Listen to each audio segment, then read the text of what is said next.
है कार्टिलेज एक connective tissue है, ठीक है, बहुत सिंपल है। कनेक्टिव टिश्यू हमें वर्ड इंडिकेट कर रहा है कि जो डिफरेंट चीज़ों को कनेक्ट करके रखे, ठीक है। ये कनेक्टिव टिश्यू है हमारे पास। इसमें जो सेल्स हैं, ठीक है, टिश्यूज़ ज़ाहिर है किससे मिलकर बनते हैं, डिफरेंट सेल्स से मिलकर बनते हैं। एक टिश्यू में जितने भी सेल्स होते हैं उनका फंक्शन सेम होता है, ठीक है। तो कार्टिलेज में जो सेल्स हैं उनका नाम क्या है। बोन्स में जो सेल्स थे उनके नाम हम लोगों ने पढ़ लिए, 4 तरह के सेल्स थे। कार्टिलेज में जो सेल्स हैं उनका नाम है कॉन्ड्रियोसाइट्स, ठीक है। This is the main difference आप कह सकते हो, या एक तरह से डिफरेंस भी है बोन्स और कार्टिलेज में, कि बोन्स के जो सेल्स हैं उनके नाम और कार्टिलेज के जो सेल्स हैं उनका नाम क्या है, कॉन्ड्रियोसाइट्स, ठीक है। फिर कॉन्ड्रियोसाइट्स, फिर उसके बाद हमारे पास इसके अंदर कुछ फाइबर्स भी मौजूद होते हैं और फाइबर्स मैट्रिक्स में एम्बेडेड होते हैं, ठीक है। मैट्रिक्स कैसे आपका फर्म है, ठीक है, और साथ साथ कैसे है, जेल लाइक है, ठीक है। जेल लाइक आपके पास समझो सेमी सॉलिड मैट्रिक्स मौजूद है, सेमी सॉलिड, तो उसमें फाइबर्स भी एम्बेडेड हैं, ठीक है। फिर उसके बाद it is much more elastic than bone, ठीक है। आपकी बोन क्या है, आपकी बोन रिजिड है, आपकी बोन हार्ड है, आपकी बोन फ्लेक्सिबल नहीं है, आपकी बोन में इलास्टिसिटी नहीं है, आपकी बोन को आप मोड़ तोड़ नहीं सकते हो, ठीक है, हार्ड है वो। लेकिन जो आपका कार्टिलेज है वो आपकी बोन के मुकाबले में कुछ हद तक के इलास्टिक है, उसमें इलास्टिसिटी मौजूद है, उसमें फ्लेक्सिबिलिटी मौजूद है, ठीक। फिर उसके बाद cartilages found in many areas of body including, अब कार्टिलेजेस पाए कहाँ कहाँ जाते हैं हमारी बॉडी में, डिफरेंट जॉइंट्स में होते हैं, डिफरेंट बोन्स के दरमियान होते हैं। एग्जाम्पल एल्बो में हमारी, ठीक है, एल्बो हमारे हाथ की कोनी, हमारे नीस यानी कि हमारे घुटने, और हमारे एंकल्स यानी कि नीचे टखने हमारे, ठीक है।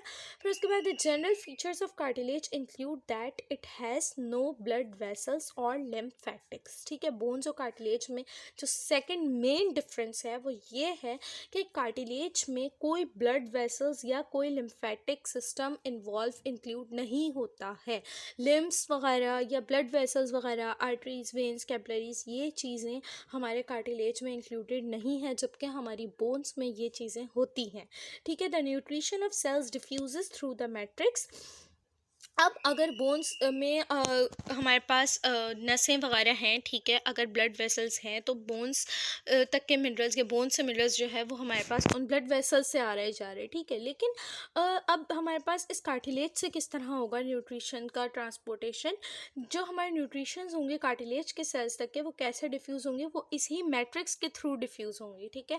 कोई ब्लड वेसल्स इन्वॉल्व नहीं है, जस्ट मैट्रिक्स के थ्रू न्यूट्रिशन की डिफ्यूजन होगी, ठीक है। इंपॉर्टेंट मिनरल्स तमाम जो है वो मैट्रिक्स के थ्रू डिफ्यूज होंगे, diffuse in and diffuse out, ठीक है। कार्टिलेज हैज़ नो नर्व्स, ठीक है, इट इज़ देयरफॉर इनसेंसिटिव, ठीक है। जब कार्टिलेज में कोई नर्व्स ही नहीं है तो ये इनसेंसिटिव है, मतलब ये पेन फील नहीं कर सकता, ठीक है।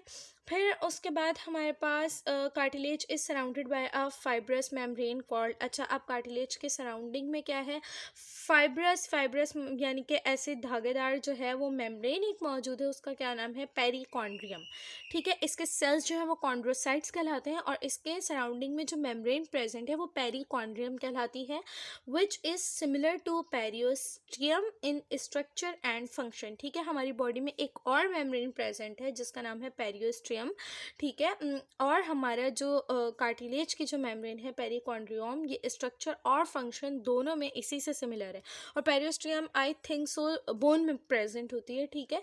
तो ये स्ट्रक्चर और फंक्शन में पेरियोस्टियम से सिमिलर है, कौन, पेरिकॉन्ड्रियम, जो मेम्ब्रेन कार्टिलेज को सराउंड की हुई है वो मेम्ब्रेन, एक और मेम्ब्रेन पेरियोस्टियम से स्ट्रक्चर और फंक्शन दोनों में सिमिलर है, सेम स्ट्रक्चर है उसका और सेम फंक्शन परफॉर्म करती है। When cartilage calcifies the chondrocytes die and cartilage is replaced by bone die tissues, ठीक है। अच्छा, हम लोग देखते हैं जब बच्चे छोटे होते हैं तो कहते हैं कि उनकी हड्डियां जो है वो बड़ी नाजुक हैं, ठीक है। आहिस्ता आहिस्ता जैसे जैसे बच्चों में डेवलपमेंट और उनकी ग्रोथ होती है विद एज, तो विद पासिंग एज तो क्या होता है, फिर उनकी बोन्स जो हैं वो हार्ड होती जाती हैं, स्ट्रॉन्ग होती जाती हैं, ठीक है। ऐसा क्यों हो रहा है, क्योंकि पहले अगर फॉर एग्जांपल अगर हमारी बॉडी में कोई कार्टिलेज है, ठीक है, और उस कार्टिलेज ने बोन में कन्वर्ट होना है, तो सिंपली क्या होगा, जो मेन डिफरेंस है कार्टिलेज और बोन में एक और, वो ये है कि कार्टिलेज में कैल्सिफिकेशन नहीं होती, ठीक है। कार्टिलेज में कैल्शियम डिपोजिशन नहीं होती है। कहते हैं ना, अगर आपको स्ट्रॉन्ग बोन्स चाहिए तो आप कैल्शियम का इंटेक ज़्यादा से ज़्यादा करो, ज़्यादा से ज़्यादा मिल्क इंटेक करो, ठीक है। और इस तरह का आप फूड इनटेक करो अपनी डाइट में, कैल्शियम आप इंक्लूड करो ताकि आपकी बोन्स स्ट्रांग हो। ठीक है, ऐसा आपसे क्यों कहा जाता है? क्योंकि आपकी बोन्स में कैल्सिफिकेशन होती है, कैल्शियम जाकर डिपॉजिट होता है, जिसकी वजह से आपकी बोन्स हार्ड और स्ट्रांग होती हैं। ठीक है। अब कार्टिलेज अगर हार्ड नहीं है, बोन्स जितना स्ट्रांग नहीं है, उसमें फ्लेक्सिबिलिटी है, उसमें इलास्टिसिटी है, तो दैट इज़ द रीज़न कि कार्टिलेज में कैल्शियम डिपोजिशन नहीं हो रही है, कार्टिलेज में कैल्सिफिकेशन नहीं हो रही है। ठीक है। अब अगर एक कार्टिलेज को आपको बोन में कन्वर्ट करना है तो सिंपली आप क्या करो, कार्टिलेज को कैल्सिफाई कर दो। कार्टिलेज को कैल्सिफाई कर दो यानी कि कार्टिलेज में कैल्शियम की डिपॉजिशन करवाना स्टार्ट कर दो। जब कार्टिलेज में जाकर कैल्शियम डिपॉजिट होना स्टार्ट हो जाएगा तो कार्टिलेज के जो सेल्स हैं जिनका नाम है कॉन्ड्रोसाइट्स, कॉन्ड्रोसाइट्स मर जाएंगे और उसकी जगह बोन्स के सेल्स रिप्लेस हो जाएंगे, और इस तरह जो आपका कार्टिलेज होगा वो रिप्लेस हो जाएगा बोन टिश्यूज़ में। ठीक है। बोन के टिश्यूज़ के हमारे पास 4 तरह के सेल्स थे, हम लोग अभी पढ़ते हुए आ रहे हैं। ठीक है। आपके जो कार्टिलेज के सेल्स हैं कॉन्ड्रोसाइट्स, वो कन्वर्ट हो जाएंगे बोन टिश्यूज़ में यानी कि बोन के सेल्स में। कब कन्वर्ट होंगे? जब आप कार्टिलेज को कैल्सिफाई कर दोगे, जब आप उसमें कैल्शियम की डिपॉजिशन करवा दोगे, तब वो कार्टिलेज हार्ड हो जाएगा, रिजिड हो जाएगा, और जो है वो किस में कन्वर्ट हो जाएगा? बोन में कन्वर्ट हो जाएगा सिंपली। ठीक है। अब यहाँ पर जो है हम लोग सिंपल से इसकी जो है एक डायग्राम हमें गिवन है, तो हम इस डायग्राम की लेबलिंग देख लेते हैं। यहाँ पर आपके पास स्ट्रक्चर ऑफ कार्टिलेज है। ठीक है। और ये जो है आपका मैट्रिक्स है। ठीक है। ये जो पिंक कलर से जो पर्पल कलर से बेसिकली यहाँ पर सब कुछ बनाया हुआ है, ये क्या है? ये आपके पास मैट्रिक्स है, semi solid material, gel like material, जिसके अंदर बाकी की चीज़ें एम्बेडेड हैं। ठीक है। फिर उसके बाद ये कॉन्ड्रोसाइट इन लेकिन है।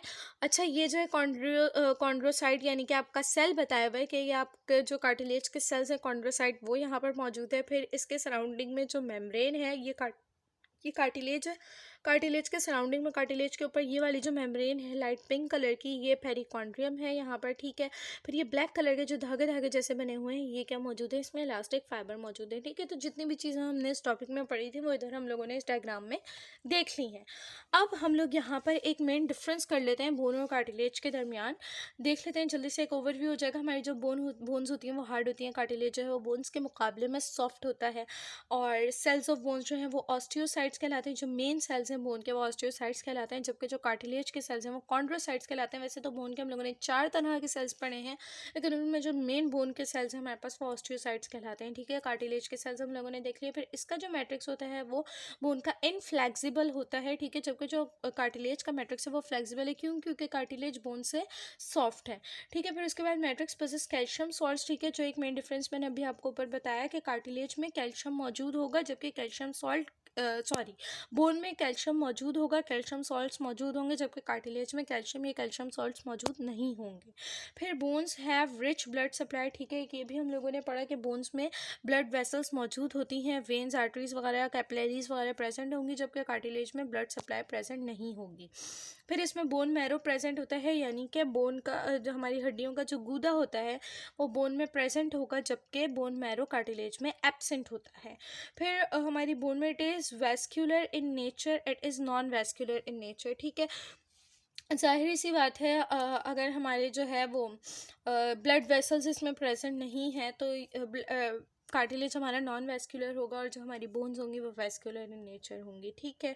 फिर उसके बाद और हमारी बोन्स जो होती हैं वो हॉलो होती हैं, उनके अंदर बोन मैरो प्रेजेंट है, इसलिए वो वैस्कुलर है, जबकि हमारे कार्टिलेज ना हॉलो है ना, उनमें ब्लड बोन मैरो या कुछ प्रेजेंट है। ठीक है। फिर उसके बाद बोन में outer covering is called, bone की जो आउटर कवरिंग है, हाँ जी, जो यहाँ पर आई थी जिसका मैंने कहा था कि मेरे ख्याल से बोन में प्रेजेंट होती है, तो आई वॉज करेक्ट। बोन में जो है पेरियोस्टियम हमारे पास कवरिंग मौजूद है, और कार्टिलेज में जो है वो पेरिकॉन्ड्रियम मौजूद है। ठीक है। फिर उसके बाद provide skeletal support to the body.